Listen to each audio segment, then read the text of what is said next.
De acuerdo. Muy bien, buenas tardes a todos. Mi nombre es Andrés González Estrada. Actualmente soy profesor planta de la Escuela de Ingeniería Mecánica y coordinador de posgrados de la escuela. Dentro de las actividades de investigación y promoción que tenemos planteadas, se ha establecido una serie de seminarios que hemos ido desarrollando a lo largo de este semestre y del anterior, con el fin de precisamente promover estas actividades de investigación entre los estudiantes de pregrado, posgrado y en general la comunidad académica. Bueno, en ese sentido agradecerles a todos su asistencia y su interés en esta serie de charlas. El día de hoy nos acompaña el estudiante de maestría Carlos Mauricio Ruiz Díaz, quien es estudiante activo perteneciente al grupo GIEMA y que nos va a hablar sobre el tema de, en general, inteligencia artificial y en particular la aplicación de redes neuronales para el uso en problemas de ingeniería. El estudiante Carlos Mauricio es ingeniero mecánico de la UIS, tiene experiencia en el ámbito de inteligencia artificial aplicada a flujo, cuenta ya con algunas publicaciones en revistas indexadas y en congresos internacionales. Recientemente ha presentado estos temas en el Congreso Mundial de Mecánica Computacional que se desarrolló en París, lastimosamente de forma virtual, pero junto con esos trabajos y otros que ya tiene desarrollados, ha adquirido cierta experiencia que quiere compartir el día de hoy con todos nosotros. Entonces, muchas gracias, Carlos, por la intención. Te damos entonces la bienvenida y bueno, tienes la palabra para continuar con tu presentación. Vale, profe, ¿me escuchan bien? ¿Me escuchan bien? Vale, entonces buenas tardes para todos. Como el profe Andrés, que muchas gracias por su presentación. Soy ingeniero mecánico, egresado de la Universidad Industrial de Santander. Actualmente estoy haciendo una maestría y trabajo en la aplicación de inteligencia artificial en lo relacionado con flujos multifásicos, ¿no? Básicamente, el día de hoy vamos a hablar un poco sobre la aplicación de esas dos técnicas con las cuales hicimos publicidad, que son la aplicación de redes neuronales y ANFIS en problemas de ingeniería. Vamos a hablar un poco también de la aplicación de estas técnicas de manera general y global. Permítame, voy a compartir pantalla. Ustedes, por favor, profe, por favor, me confirma si logran ver mi pantalla. Sí, es correcto, se puede ver. Vale, profe, muchas gracias. Bien, entonces el webinar claramente es la aplicación de inteligencia artificial, específicamente redes neuronales y ANFIS en este caso. El contenido como tal de la presentación va a incluir lo que interviene con las generalidades, introducción a la inteligencia artificial, modelamiento matemático, sus herramientas para la implementación, el software en el cual se puede generar esa implementación, y sobre el final de la presentación vamos a hablar un poco sobre las aplicaciones que tenemos actualmente en problemas de ingeniería. Me gustaría iniciar hablando un poco de cierta manera cuál fue mi motivación para iniciar a tratar esta temática, para iniciar a tratar esta temática, digámoslo así, que de manera general me remonto al 2019 cuando estuve en Brasil, que prácticamente allá estuve desarrollando mi último semestre académico y tuve la oportunidad de conocer el laboratorio de descobamientos multifásicos industriales. Allá hacíamos una caracterización de flujos multifásicos, específicamente para empresas del sector petrolero, y nos surgió un problema, nos surgió un interés en determinar la cantidad de flujo que iba por las tuberías, ¿sí? Entonces, básicamente, desde ese momento nos comenzamos a generar esa esa duda de cómo podríamos calcular de manera muy precisa esa cantidad de flujos, ¿sí? Entonces, tomando esa como para no seguir entrando ahí en detalle, que lo quiero tratar un poco más a fondo cuando hablemos de las aplicaciones, quiero inicialmente pues dar una breve introducción, hablando de un poco pues lo que son las generalidades de la inteligencia artificial, ¿sí? En este slide podemos apreciar que tenemos tres términos que son quizá ya un poco conocidos para todos nosotros, como lo es el Big Data, la inteligencia artificial y la analítica web. Hay ciertos paradigmas que se han creado sobre estas temáticas, entonces quiero comenzar de una vez rompiendo esas ideas cerradas que de pronto se han generado o nos hemos generado pues a través del tiempo por no de pronto colocarnos en la tarea de identificar a ciencia cierta o de ver a ciencia cierta qué es cada una de estas cuestiones. Inicialmente, pues, Big Data hace referencia a la cantidad de datos que pues manejamos, ¿no? Por ejemplo, en el slide les presento que en un minuto podemos encontrar, buscando en Google o en cualquier motor de búsqueda, podemos encontrar resultados muy rápidamente, una cantidad exorbitante de datos, ¿sí? Digámoslo así que puedo concluirles que el 90% de los datos con los que se cuenta actualmente han sido generados en los últimos años. Sí, entonces el Big Data a lo que hace referencia es a toda esa cantidad de datos con los que actualmente se cuenta. Si nos vamos un poco a la derecha, vamos a encontrar la analítica web, que es en esencia, o hace referencia en esencia a la manera en cómo podemos hacerle análisis estadísticos a esos datos que el Big Data nos está almacenando, ¿sí? Como tal, en esta información se puede extraer, por ejemplo, para una empresa diciéndonos, no, cuántos clientes visitan nuestra página web, cuánto duran en nuestra página web, ¿sí? Ver cómo aumenta la cantidad, por ejemplo, de seguidores y, por ejemplo, si ustedes se ponen a analizar, hubiésemos podido implementar un sistema de analítica web para determinar qué red social fue la más, por la que ustedes se enteraron de esta webinar, ¿sí? Entonces, esta cuestión de la analítica web lo que hace es esto, analiza y me presenta análisis estadísticos de toda la data que pues Big Data tiene disponible, ¿sí? Ya como tal, la inteligencia artificial, pues, que comprende lo que es Machine Learning y Deep Learning, van muy de la mano, pues, también con Big Data, ¿no? Pero ¿qué pasa? En la inteligencia artificial, con estas técnicas de Machine Learning o Deep Learning, lo que hacen es, le realizan un tratamiento a esos datos que Big Data tiene disponibles para nosotros. De esta manera, nos vamos un poco más específicamente a hablar de lo que es inteligencia artificial, Machine Learning y Deep Learning. Digámoslo que de esta manera, la inteligencia artificial o IA es una simulación de procesos de inteligencia humana, ¿no? Por parte, pues, de las máquinas. Sí, especialmente en sistemas informáticos que como tal incluyen lo que es el aprendizaje, adquisición de datos, reglas que me permiten que a partir de esos datos se generen interacciones y al final generación de modelos. Sí, en otras palabras, la inteligencia artificial es cualquier software que replique pues las capacidades humanas, ya sea para tareas específicas o pues para tareas mucho más complejas. De esta manera, puedo afirmarles que de manera global el Machine Learning eh, tiene, digámoslo así, dos tipos de aprendizaje, ¿sí? Un tipo de aprendizaje que es el aprendizaje supervisado y otro que es el no supervisado. ¿Qué hago referencia con aprendizaje supervisado?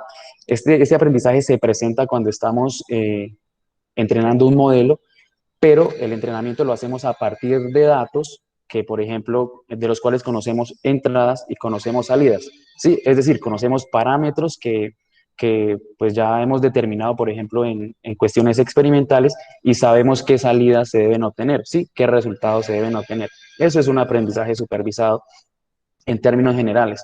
Y un aprendizaje no supervisado es cuando sencillamente conocemos las entradas, ¿sí? Conocemos, por ejemplo, hablándolo en términos generales, de pronto en una hidroeléctrica, conocemos que el flujo que está ingresando, le podemos conocer el caudal, le podemos conocer la presión, la temperatura del líquido. Entonces, a partir de esas variables, entrenamos un modelo, pero ¿qué pasa? No conocemos su salida, no sabemos a dónde tenemos que llegar. Entonces, ese es un aprendizaje no supervisado, hablándolo en términos de Machine Learning.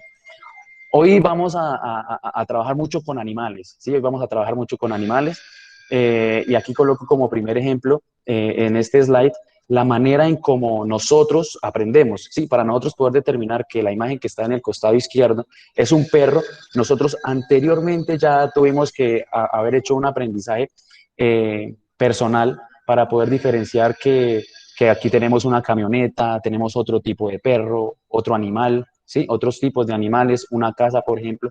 Entonces, para nosotros generar ese aprendizaje y poder llegar a la conclusión de que la imagen de la izquierda es un perro, ya tuvimos que haber hecho un aprendizaje previo y una diferenciación adecuada de las cosas que no lo son, ¿sí? Esto nosotros los humanos, digámoslo de manera análoga, eh, las máquinas, ¿qué hacen? ¿Sí? Las máquinas, ¿qué hacen o cómo es que nosotros estamos aplicando o cómo se aplica el aprendizaje automático en ellas? ¿Sí? Yo sé que todos estamos con un celular en este momento en el bolsillo o frente a un computador. Entonces, en algún momento de nuestras vidas, más ahora que antes, tenemos acceso a todo este tipo de tecnología, en donde para desbloquear mi celular tengo que generar un reconocimiento de mi rostro o simplemente un reconocimiento de voz, ¿sí? Toda esta cuestión se basa o se puede hacer por la aplicación de la inteligencia artificial, ¿sí? Cuando, por ejemplo, vamos a, no sé, a algún lugar, a un edificio que decimos, no, es un edificio inteligente, que para poder abrir las puertas tenemos que utilizar la huella de nuestros dedos, ¿sí? Un lector biométrico. Todas estas cuestiones se reducen a la identificación de patrones, ¿sí? A la generación de patrones para poder desarrollar todas estas actividades. Un ejemplo muy claro y muy sencillo es de cuando nos vamos a tomar una selfie, nuestro propio celular, él se encarga de enfocar nuestro rostro, él se encarga de enfocar nuestro rostro tal como está aquí en la imagen del centro. Él lo que hace es, dice, sí, ya él previamente cuando hemos estado configurando nuestro celular, hemos dicho, él nos ha preguntado, bueno, acérquelo más, aléjelo un poquito más. Él lo que está haciendo es generando un patrón en el cual se enfoca en el reconocimiento de características físicas de nuestro rostro, ¿sí? Entonces, esta es la manera en cómo las máquinas aprenden, a partir de reconocimiento de patrones o a partir de la generación de patrones que van muy de la mano con la generación con la obtención de datos, por ejemplo, pueden ser experimentales o en este caso, datos reales. Otro ejemplo que les quiero mostrar es que en algún momento hemos utilizado alguna de estas aplicaciones para hacer alguna compra o alguna consulta, ver el precio de algo. Y estoy muy seguro, ustedes han visto que, por ejemplo, en Facebook, en Instagram, en Twitter, les han aparecido sugerencias de, no, mira, zapatos, no, mira, aquí hay celulares económicos, ¿sí? Entonces, esas sugerencias no son porque, ay, el celular, qué coincidencia, sino simplemente son una aplicación de todas esas búsquedas que hemos generado, es decir, se han generado unos patrones, se han generado unas memorias que guardan específicamente la información que nosotros de manera más frecuente buscamos, ¿sí? Entonces, esto para enfocarlos un poquito más sobre las aplicaciones generales en cuanto a tecnología de la inteligencia artificial.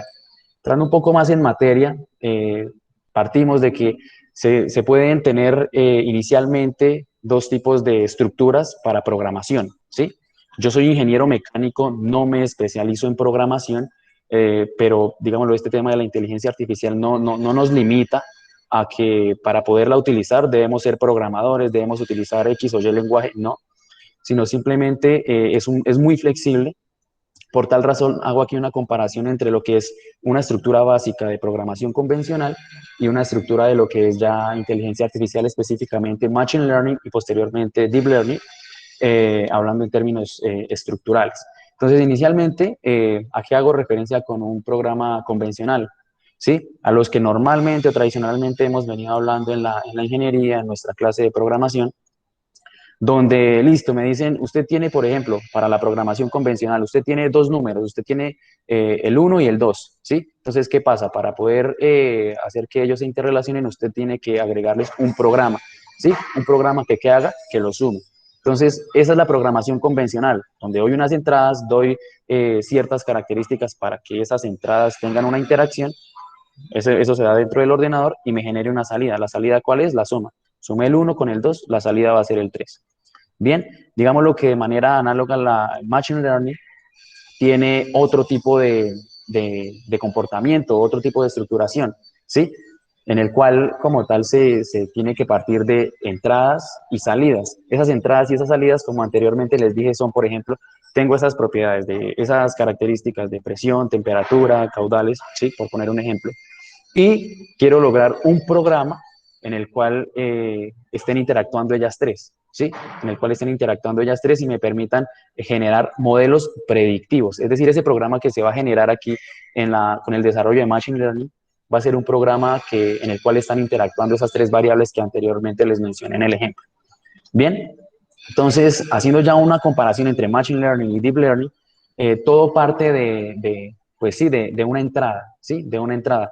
De lo que de manera ya muy personal les puedo mencionar o les puedo concluir es que los datos son la materia prima para la aplicación de la inteligencia artificial, ¿sí? Estas herramientas de inteligencia artificial se fundamentan en datos, ¿sí?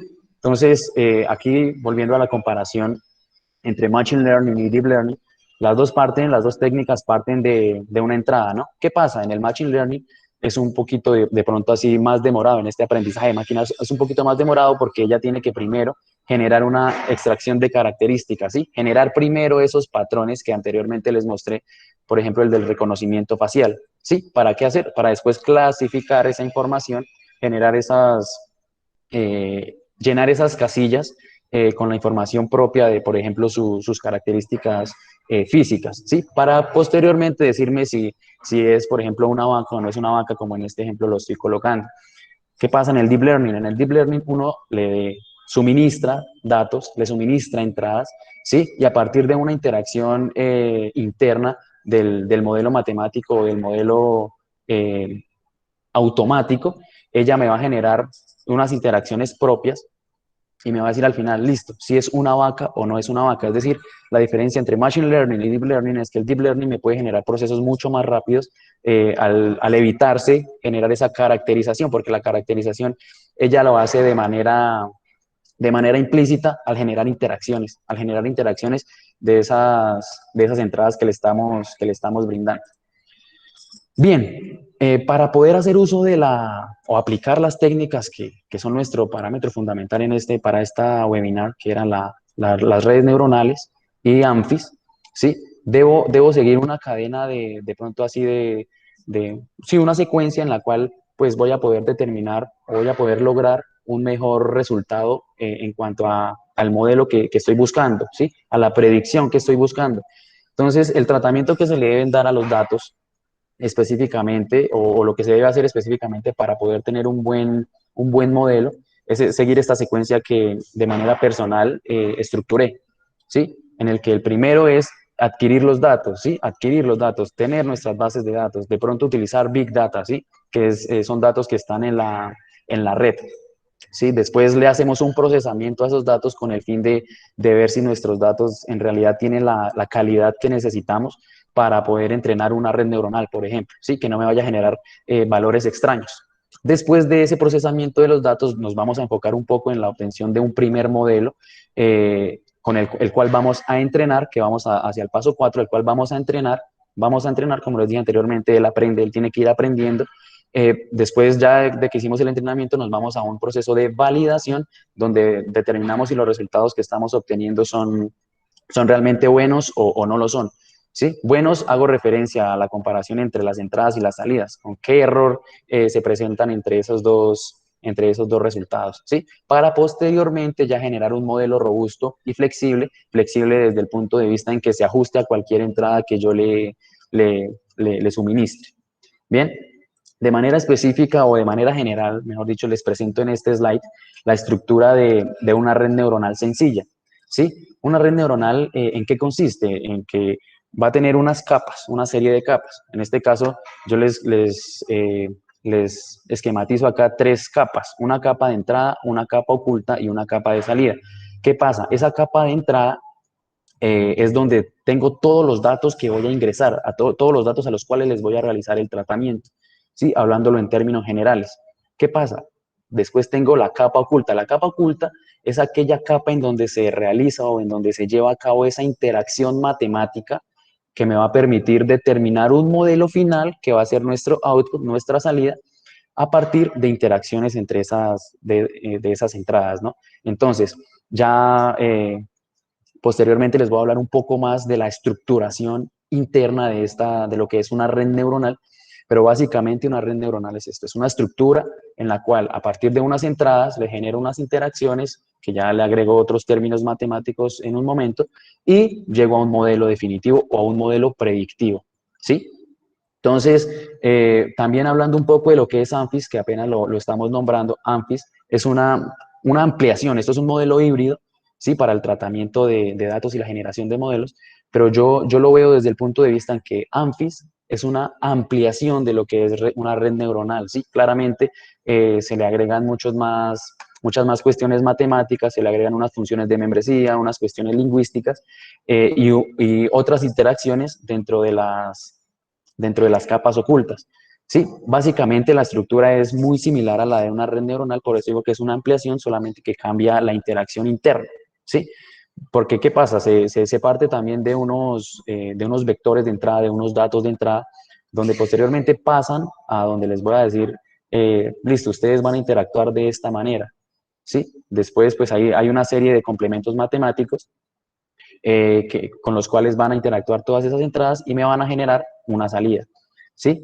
Esa salida va a ser igual, un modelo predictivo que me va a permitir conocer cuestiones que pues me van a evitar tener que realizar experimentación o me van a tener que esperar a que pase cierto tiempo para obtener un resultado, hablándolo ya de manera real. No, sino que esos modelos predictivos, a partir de esas características de entrada, me van a generar resultados sin tener que estar esperando una gran cantidad de tiempo. Claramente, en un momento les voy a hablar un poco del costo computacional que tiene la aplicación, ya sea de una red neuronal o de un modelo AMPIS, ¿sí? Volviendo ya de pronto a los animales, como les mencioné hace un momento, ¿qué pasa? Yo ahora estoy en esta cuestión de adquisición de datos. Sí, en la presentación vamos apenas en el paso de adquisición de datos, que era nuestro primer paso para implementar inteligencia artificial. ¿Sí? Entonces, aquí mi entrada va a ser la imagen de una vaca. ¿Sí? Entonces, yo en el segundo paso ya debo definirle o debo hacerle un procesamiento a los datos. Este procesamiento es que a partir de esa imagen yo voy a generar esas matrices a partir de los colores básicos. ¿Sí? Se van a generar aquí, esto hablándolo en términos de píxeles, se van a generar unas matrices características de esa imagen, ¿sí? Es decir, si yo colocara otra imagen de otro animal o de otra vaca, ya me va a generar automáticamente unas matrices con otros datos, ¿sí? Porque cada una de esas imágenes tiene sus propios valores para cada rango de color.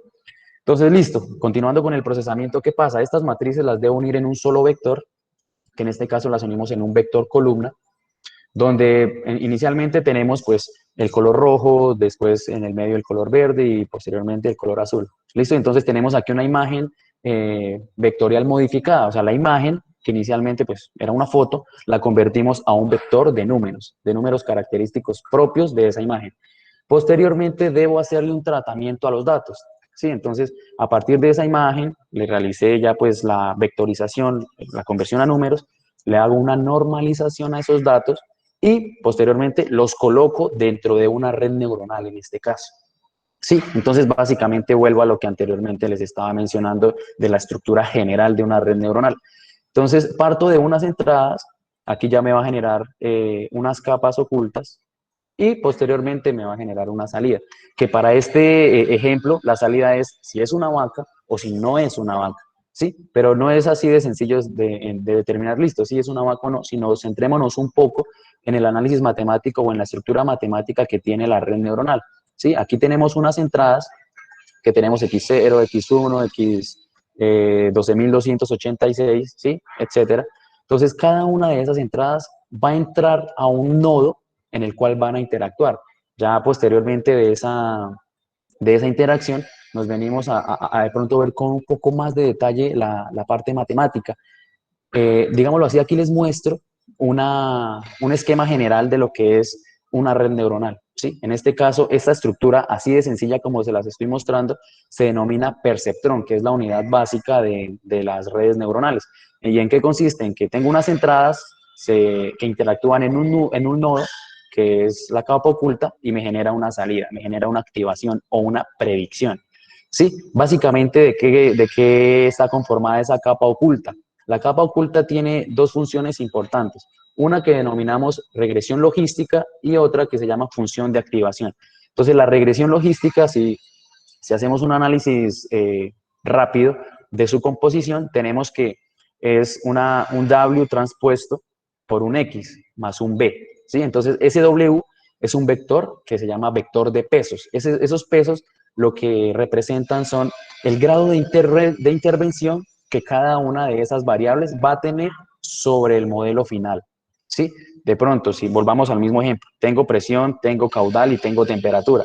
Entonces, si por ejemplo yo quiero determinar la potencia con la que está cayendo el agua, yo debo entrar a determinar a partir de esos pesos cuál de esas tres variables, si la presión, si la temperatura o el caudal, cuál de esas tres presiones van a intervenir, de esas tres variables van a intervenir más en la potencia de caída del fluido, por ejemplo. ¿Sí? Entonces el W es un vector que consta de, o que pues, significa el grado de intervención de cada una de esas variables en el modelo de salida. La transposición es de, por ejemplo, si teníamos esos datos guardados en un vector fila, si lo transponemos va a quedar convertido en un vector columna. Listo, está multiplicado por un X. Ese X es un vector que incluye todas las entradas. ¿Sí? Si nos damos cuenta aquí en el input, tenemos X1, X2 y X3. Esas entradas están concretizadas aquí, en este X. ¿Sí? Posteriormente vemos que se le está sumando a ese término, se le está sumando un B, que se llama sesgo o en inglés bias. Ese término como tal es el que controla qué tan predispuesta está la red neuronal a, por ejemplo, a disparar un 1 o a disparar un 0, ¿sí? Independientemente de los pesos. Es decir, un sesgo alto, por ejemplo, si queremos llegar a un sesgo alto, quiere decir que la entrada es muy baja, ¿sí?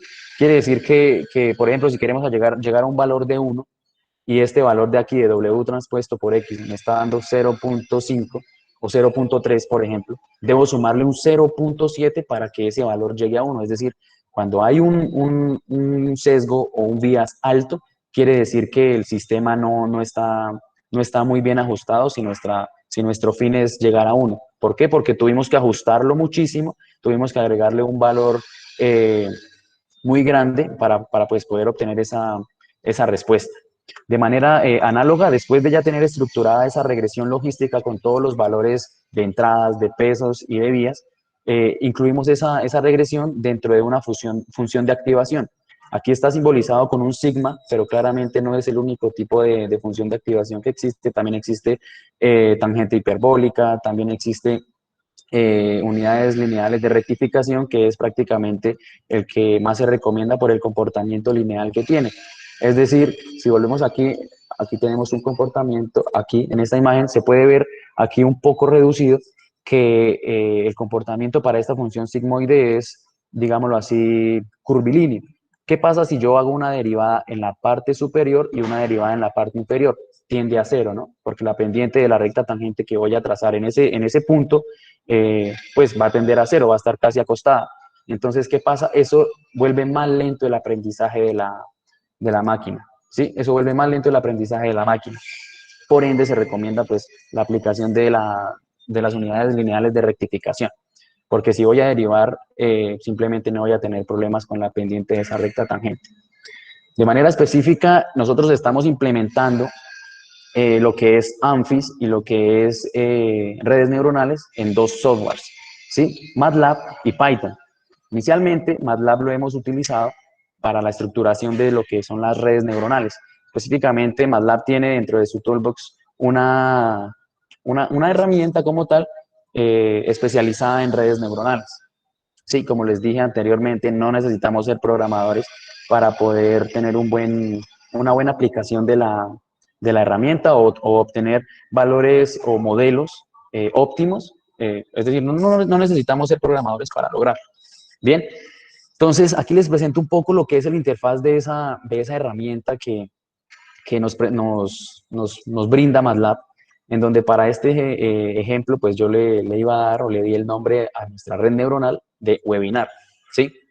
¿Qué pasa? En esta interfaz nosotros podemos hacer una configuración muy detallada de la estructura como tal del modelo que queremos generar, ¿sí? O del entrenamiento que queremos darle a nuestra red neuronal. Entonces, aquí dice Network Type. Aquí tenemos que es Feed Forward Backpropagation. ¿Qué pasa?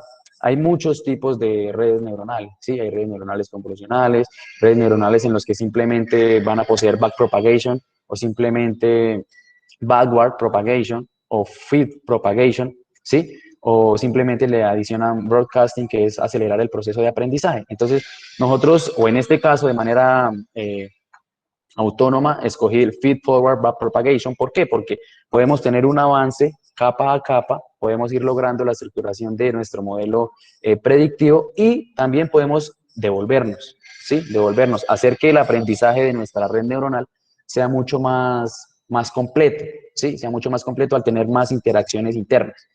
Bien, el siguiente paso que seguimos para poder continuar con la estructuración de nuestra red neuronal es la inclusión de los datos, ¿sí? De nuestros datos de entrada y nuestros datos de salida. Si bien recuerdan, en un par de slides anteriores, les mencionaba que para Machine Learning nosotros utilizamos como las entradas o variables del sistema y salidas. El resultado también lo debemos tener. En este caso, con la aplicación que de manera personal estoy trabajando en mi proyecto de maestría, mis entradas son variables físicas de lo que tiene que ver con flujos multifásicos y las salidas son, un ejemplo, porque ya he trabajado en más cosas, un ejemplo es la fracción volumétrica, la cantidad de esos fluidos dentro de una tubería. Entonces, se deben incluir los datos, ¿sí? Como les dije, son nuestra materia prima para la estructuración de cualquiera de estas técnicas. Después se le dan aquí otra serie de parámetros que son funciones de entrenamiento, qué tipo de aprendizaje queremos que tenga, qué parámetro queremos que nos muestre la efectividad o la eficiencia de nuestro modelo, ¿sí? La precisión de nuestro modelo. Entonces aquí podemos estructurar de tal manera, de forma autónoma, esto sí es de cada uno de las personas que utilizan la herramienta, puede hacer esta selección aquí del número de capas ocultas como bien quiera. Sí, puede comenzar desde una que es la básica hasta las que quiera. Sí, básicamente es la flexibilidad de las redes neuronales en que uno le puede adicionar la cantidad, no requiere adicionar una cantidad específica de capas internas para que me genere un buen modelo, sí, para que me genere un modelo predictivo muy preciso. De igual manera vamos a tener aquí funciones de activación con más alternativas. En este caso aquí tenemos función de transferencia, ¿sí? Que es tangente sigmoide. También en esta herramienta podemos utilizar lo que es logaritmo sigmoide, ¿sí? Entonces, pasando ya después de hacer esta programación, nos vamos a crear la red neuronal y ya me abre otra interfaz, me genera otra interfaz en donde ya voy a poder tener gráficas de funcionamiento, de entrenamiento y modelos de regresión, donde voy a poder determinar qué tan próximos estuvieron mis datos de entrenamiento pues, a algún modelo lineal si es posible. Entonces, posterior a ello, aquí lo que les estoy mencionando, podemos, en esa herramienta de MATLAB, podemos determinar este tipo de estructura de red neuronal, que por ejemplo aquí tenemos una capa, dos capas, tres capas, cuatro capas, cinco capas, ¿sí? De las cuales cuatro son ocultas, hidden layer. Cuatro de esas cinco capas son ocultas. Entonces, ¿qué pasa? En este caso, para el ejemplo, yo había utilizado cuatro entradas, ¿sí? Cuatro variables de entrada. ¿Sí? En cada una de esas capas le coloqué que tuviera 10 neuronas, ¿sí? Es decir, 10 nodos en los cuales iba a haber interacción interna, ¿sí? Eso para cada una de las capas. Y como salida simplemente estaba, como les dije anteriormente, buscando la fracción volumétrica, la cantidad de fluido de cada una de las sustancias que estaban dentro de la tubería. Entonces, como les mencionaba anteriormente, se van a generar unas gráficas importantes en las cuales voy a poder determinar el funcionamiento, voy a poder determinar el grado de linealidad que puedo obtener con los datos que genere el entrenamiento. Entonces, básicamente para ese ejemplo que hice, estos fueron los resultados, donde aquí para la raíz del coeficiente de determinación obtuve un valor casi de 1, ¿sí? No es el único factor que hay que analizar, pero digámoslo así que cuando este valor tiende a 1, se dice que los resultados son muy buenos, ¿sí? El error es muy reducido. Posteriormente, ya digámoslo esto así, desde el punto de vista de redes neuronales en MATLAB. Ahora una ampliación en MATLAB también, pero a lo que es ya el modelo híbrido que mencionamos hace un momento, que es ANFIS, que es Adaptive Neurofuzzy Inference System, vamos a tener otro tipo de estructura, pero que es muy similar a la de red neuronal. Como les mencionaba anteriormente, en la parte de arriba tenemos nuestros datos, todos nuestros datos, igual, hay que cargarlos en el workspace de MATLAB, hay que generarle un tratamiento previo para, pues, como tal, poder hacer una determinación de qué tan buenos son mis datos, ¿sí? Entonces, aquí el manejo de la interfaz es igual bastante sencillo, donde debo agregar valores para entrenar y valores para validar, ¿sí? Generalmente, según la literatura, hemos trabajado con el 70% de nuestra base total, la utilizamos para el entrenamiento. De nuestra base de datos total, la utilizamos para el entrenamiento. 15% para una validación y otro 15% para pruebas. Es decir, ya tenemos todo el 100% de ese conjunto de datos en uso, ¿sí? Entonces, las estructuras pueden ser tan sencillas o tan complejas como el autor quiera, como nosotros queramos, ¿sí? ¿Qué pasa? Aquí en Amphis, recuerdan que hace un momento les mencioné el costo computacional, cuando la estructura es muy densa, es, digámoslo así, es muy robusta. ¿Qué pasa? El tiempo computacional, el costo computacional eleva, ¿sí? Digámoslo así, que son prácticamente, si es muy densa la estructura, va a ser mayor el costo computacional al utilizar la herramienta.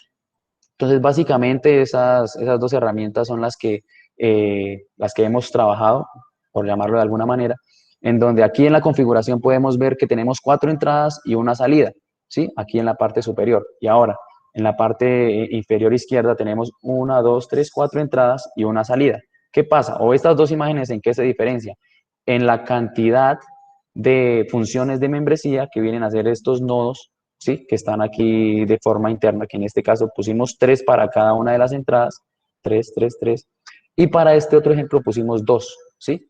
Al colocar 3, el esquema como tal se satura demasiado y, pues, digámoslo así, me retrasa la generación del modelo. Entonces, digámoslo así, que a priori les puedo comentar que Amphis genera un poco más de gasto de máquina, es decir, el costo computacional es más elevado. Digámoslo así, ya entrando un poco en lo que es la otra herramienta que les mencioné, que es Python. Esta hasta el momento la hemos utilizado solamente para generar redes neuronales, ¿sí? Siguen básicamente el mismo comportamiento de estructuración, ¿sí? En el cual tenemos que, en primer lugar, adquirir datos, después hacer una inicialización pues, para generar el modelo, después también una cuestión de propagación, que es ya cuando el modelo empieza a tener más libertad de trabajo. Después se hace una optimización, se construye el modelo y se ajusta la tasa de aprendizaje. ¿Esta tasa de aprendizaje qué es?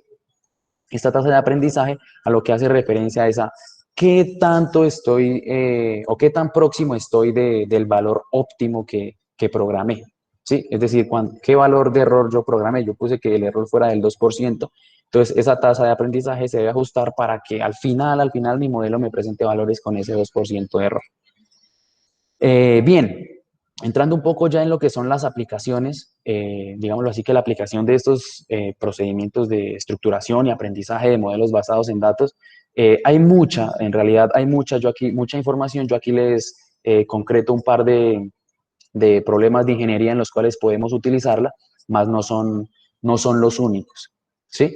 Entonces, basándome en ello, paso mejor dicho, retomo lo que les dije en el comienzo de cuál había sido la motivación personal en profundizar en esta temática. Digámoslo así, que el laboratorio con escala industrial en el cual pues tuve la oportunidad de estar y trabajar, es este que básicamente está aquí, que pues está muy moderno ahora. Cuando estuve allá estaba un poquito más, no estaba así de moderno, ¿sí? Entonces, básicamente, lo que nos llevó a la búsqueda de, bueno, de qué manera vamos a calcular la cantidad de fluido que está dentro de las tuberías, pues fue esta la razón, que en el laboratorio teníamos bastantes dispositivos que me permitían generar patrones de flujo, que ya en un momento les explico qué son, pero no sabíamos a ciencia cierta qué cantidad de fluido había dentro de las tuberías, como ya les he venido de manera recurrente repitiendo.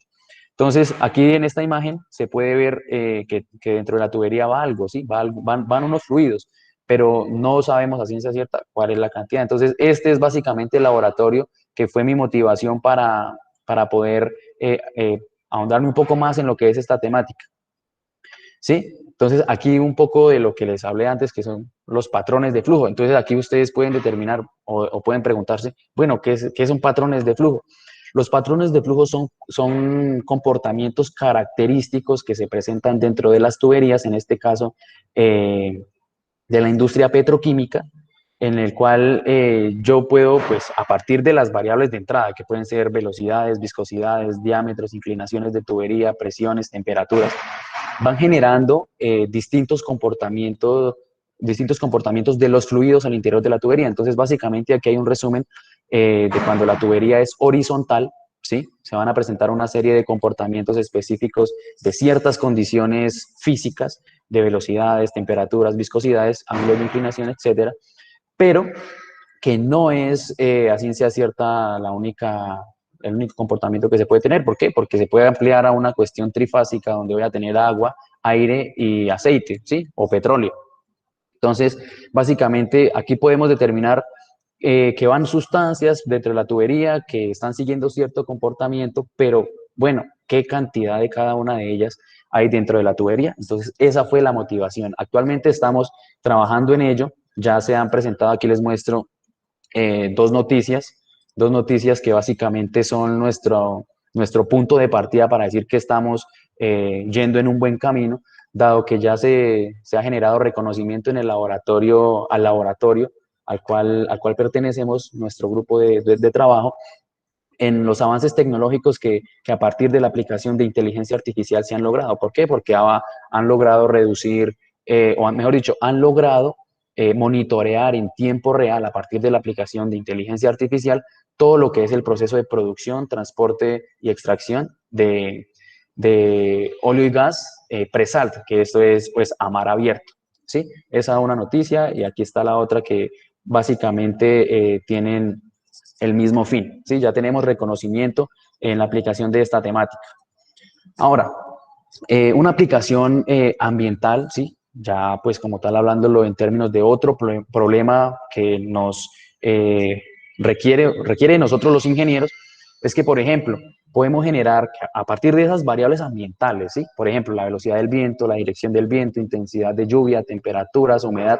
A partir de esos valores podemos generar modelos predictivos, ¿sí? Podemos a partir de estos datos generar una serie de parámetros, una serie de patrones que me van a poder determinar tomar decisiones en momentos adecuados. Sí, por ejemplo, si yo ya tengo una base de datos, por ejemplo, estas imágenes son tomadas de los atlas del IDEAM, tanto para la velocidad como para la radiación, ¿sí?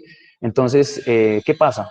El IDEAM tiene instalados en el área nacional cierta cantidad de medidores climáticos, ¿sí? Entonces, ¿qué hacen esos medidores climáticos? Guardan información, salvan información referente a, pues, presiones, temperaturas, humedades, como les mencioné anteriormente. Entonces, esto genera que se puedan, o que exista la posibilidad de aplicar o de generar algún modelo predictivo que me permita, bueno, listo, si ya tengo estas condiciones de temperatura, estas condiciones del viento, esta humedad, esta presión en este determinado momento, ¿sí? Entonces, ¿qué va a pasar?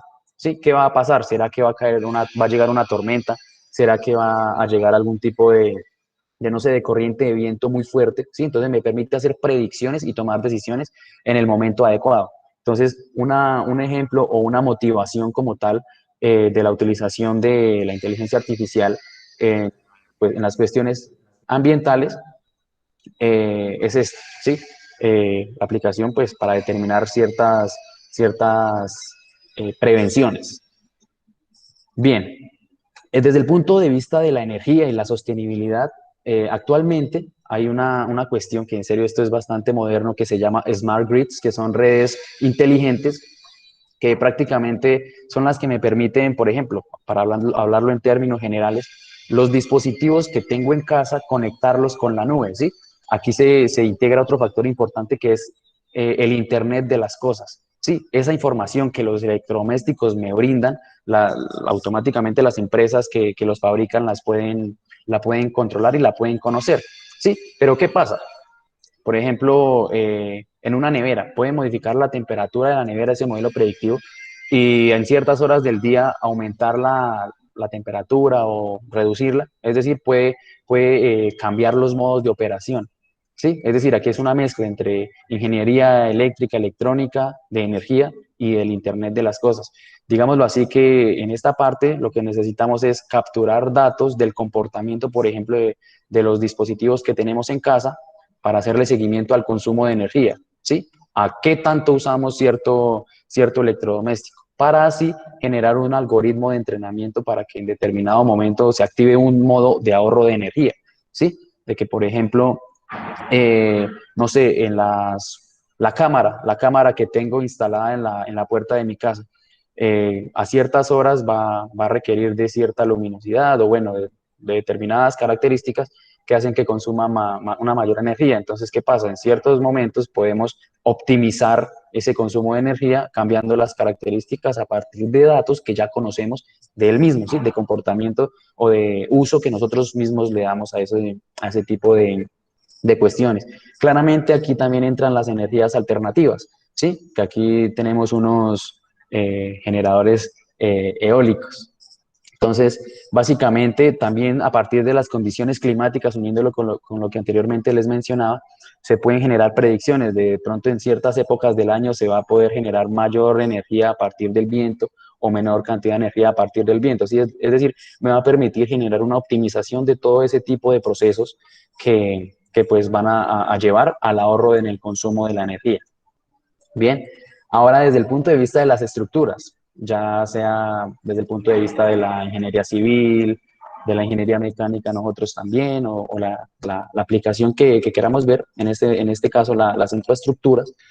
No sé si ustedes recuerdan lo que ocurrió con el puente Tacoma Narrows, que fue un puente que pues entró en resonancia con el viento y comenzó a moverse y llegó al punto en el que se derrumbó, ¿sí? ¿Esto qué pasa? ¿Por qué se generó esto?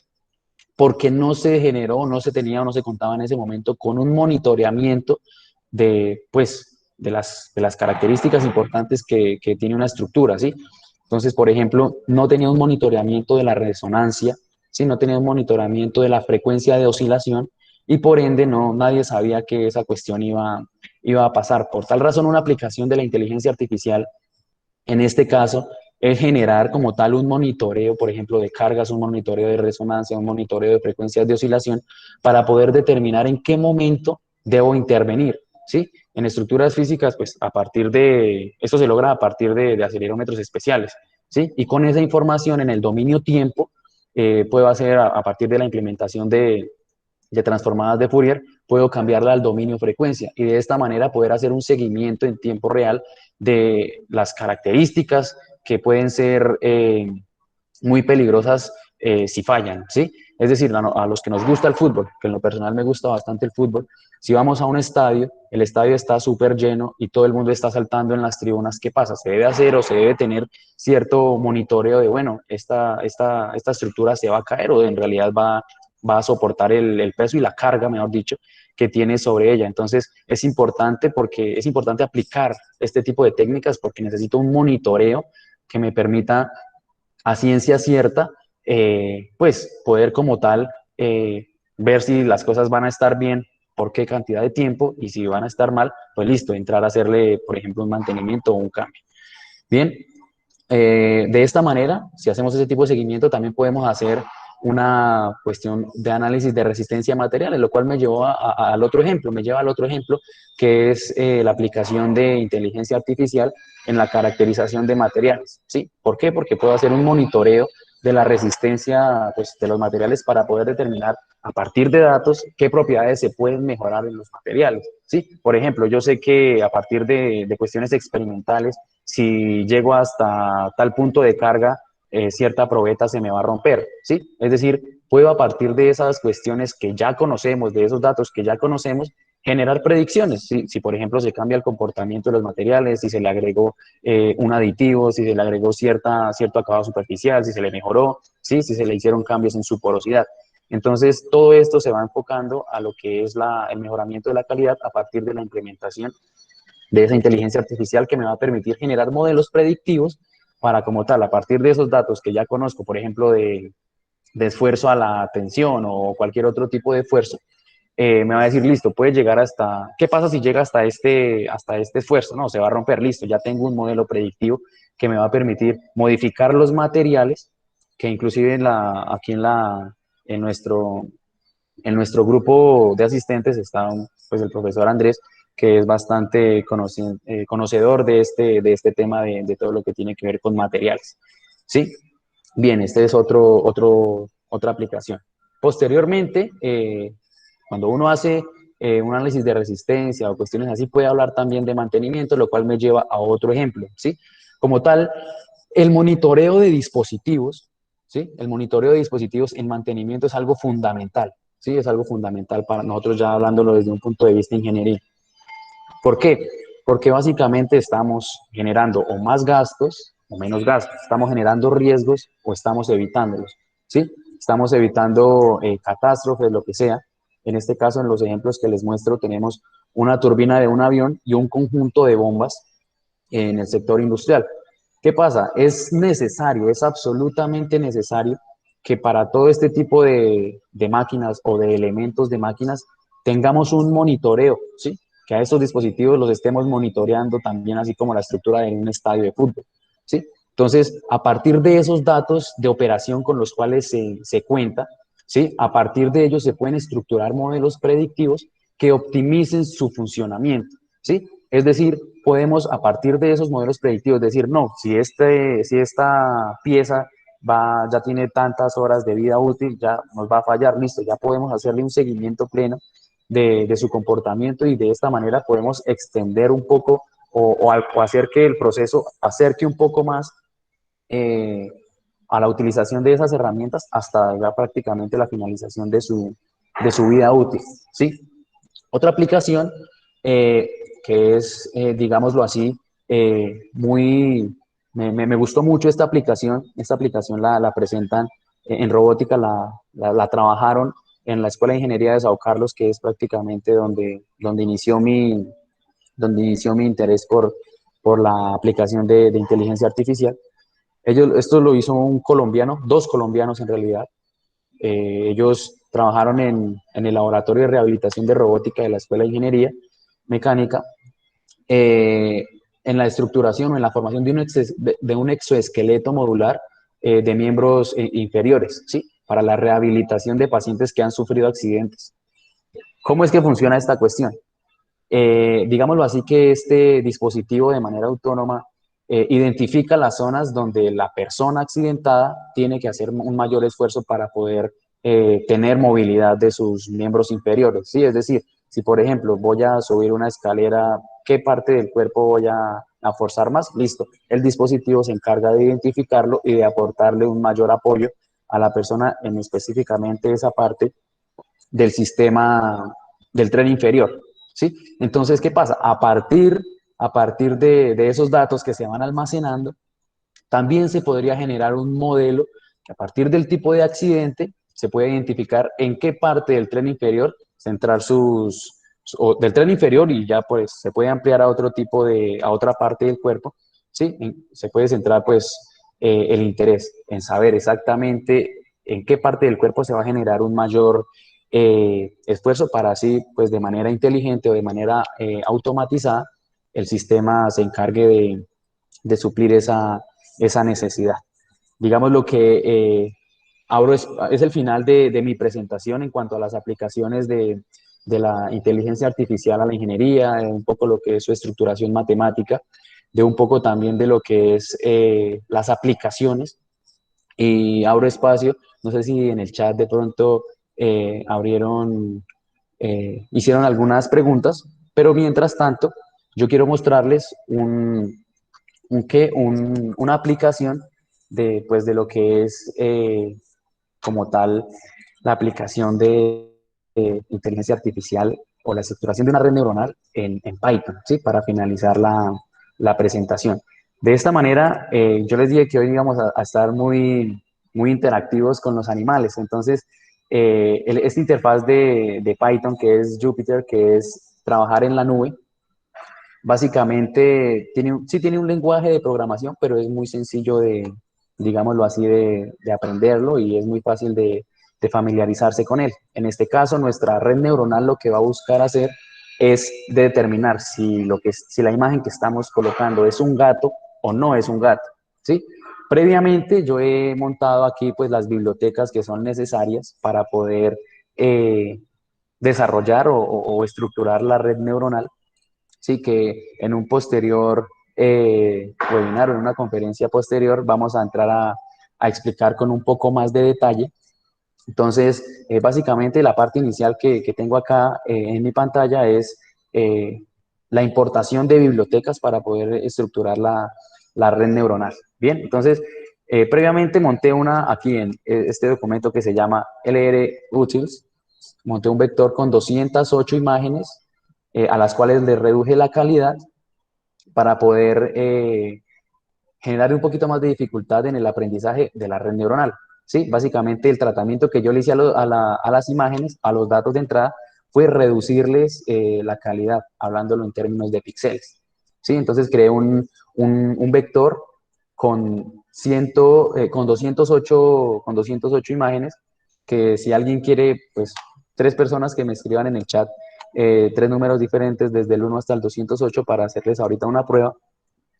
Y bien, entonces, como muy bien dijimos en la explicación, en los slides, en la presentación, sí, partimos de cargar los datos, ¿sí? Entonces, lo primero que tenemos que hacer después de importar las bibliotecas es cargar nuestros datos para poder hacer el entrenamiento de la red neuronal. Entonces, en primer lugar, aquí lo que hacemos, que como les dije, no voy a tocar muy a fondo las funciones que utilicé, sino les voy a explicar es el funcionamiento.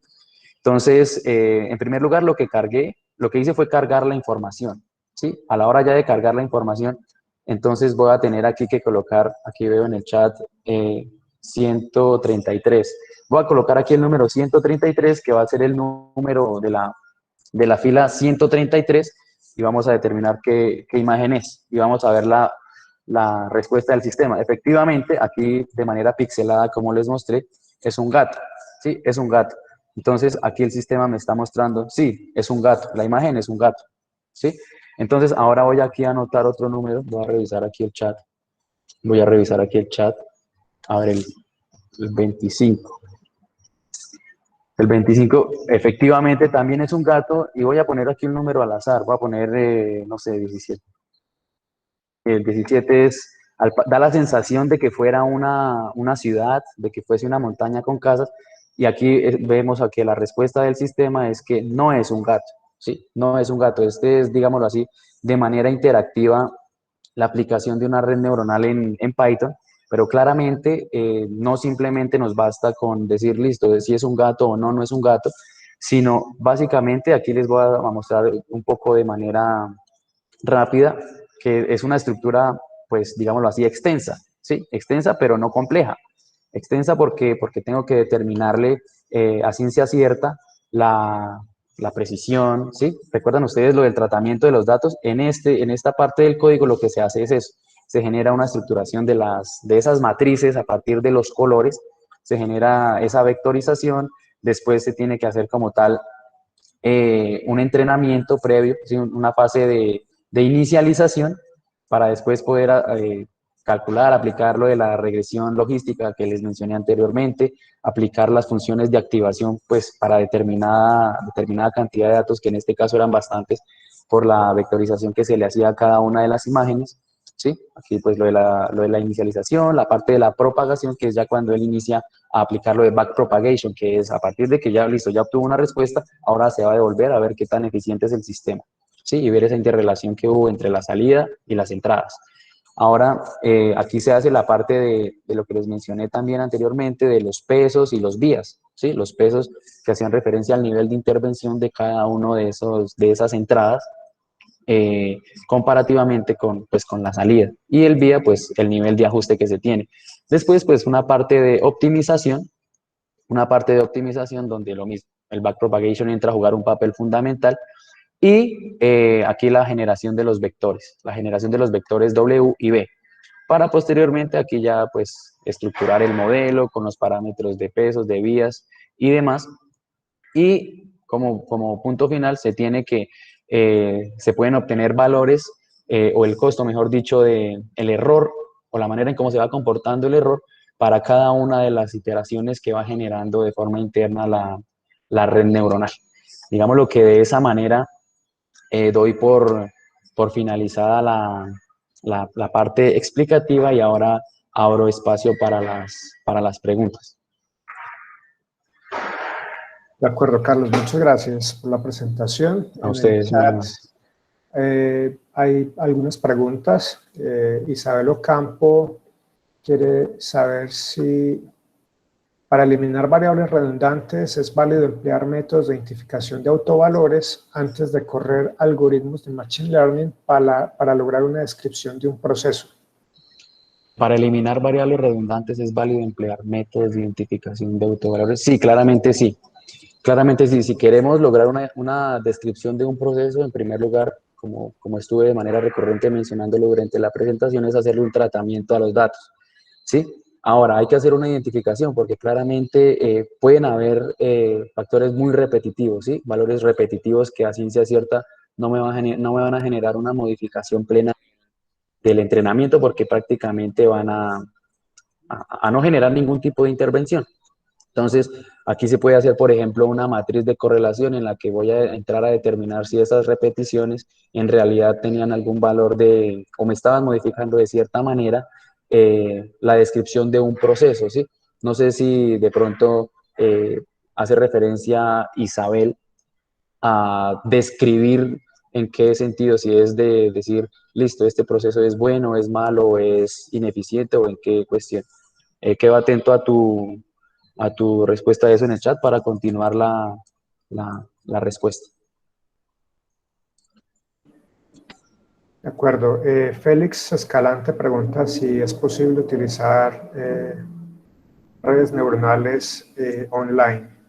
En este Vale. caso, o si es necesario hacer un entrenamiento offline, dado los tiempos. No, inclusive una aplicación de esto es lo que les acabo de mostrar. Esto se trabaja plenamente en la nube. Aquí yo no utilicé mi ordenador para absolutamente nada. Digámoslo así, que esa aplicación de redes neuronales también se puede hacer de datasets que se encuentran ya en internet. Hay una herramienta en Google que prácticamente se encarga de eso, de buscar paquetes de datos que se llama Dataset Search. No sé si Félix puede buscarla. Puede buscarla, la voy aquí a colocar en el chat.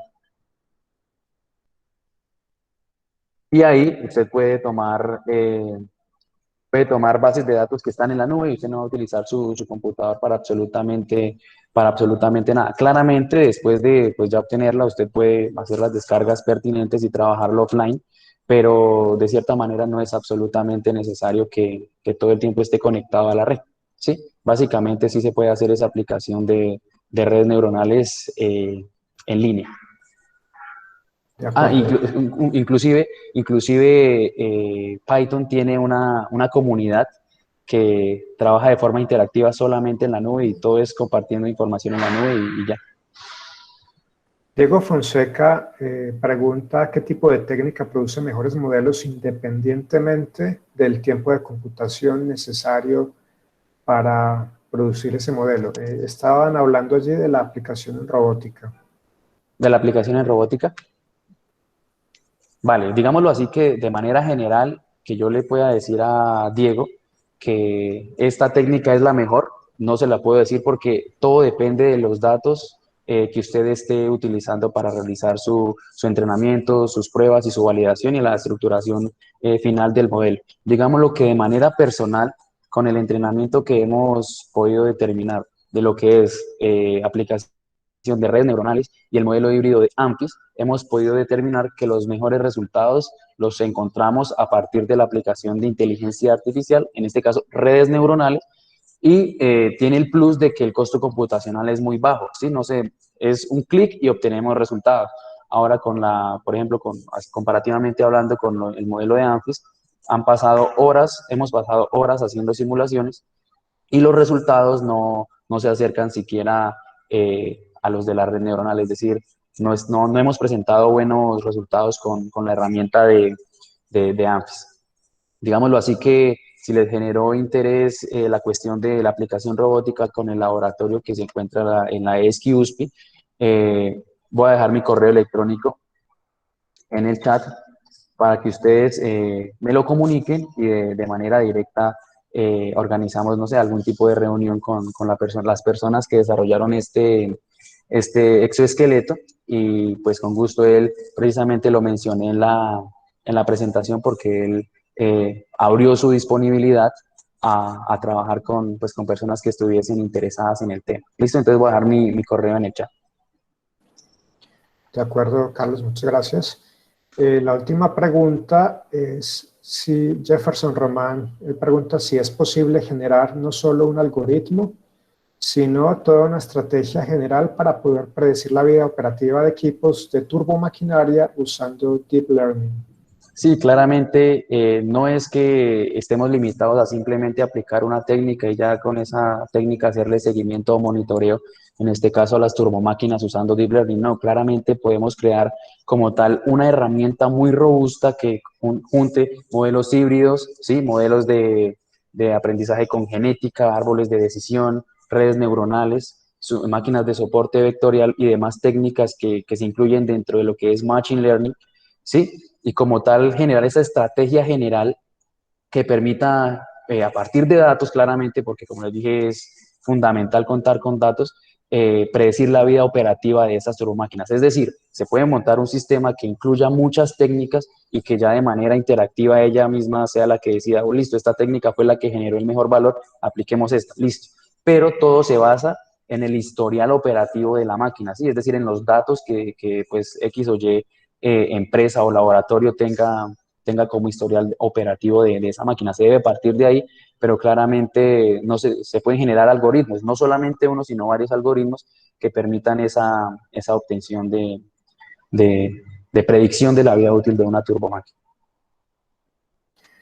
De acuerdo, yo aparte de eso quisiera también aportar a esa pregunta indicando algo interesante. Esta semana precisamente fue el Simulation World de ANSYS, es una reunión anual donde pues sobre todo empresas proponen y muestran hacia dónde va el desarrollo en ingeniería.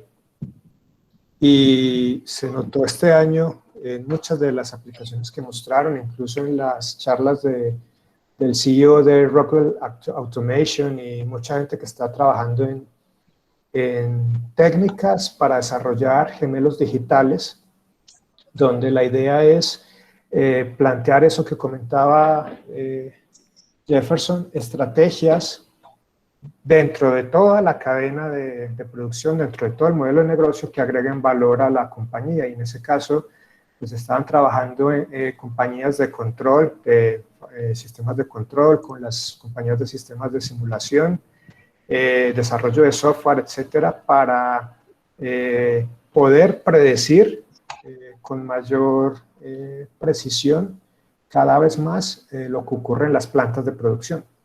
Entonces, por ejemplo, ya el año pasado Siemens también contaba en una de estas charlas que estaba en términos de turbomaquinaria, que estaba suministrando sus máquinas, sus turbinas con sensores embebidos para no solamente permitirle al usuario hacer monitoreo en tiempo real de sus sistemas y desarrollar algoritmos de predicción, sino que también lo estaban llevando de vuelta a la compañía toda esta información para meterlo en sistemas de inteligencia artificial que permitieran optimizar los diseños de sus futuras turbomáquinas.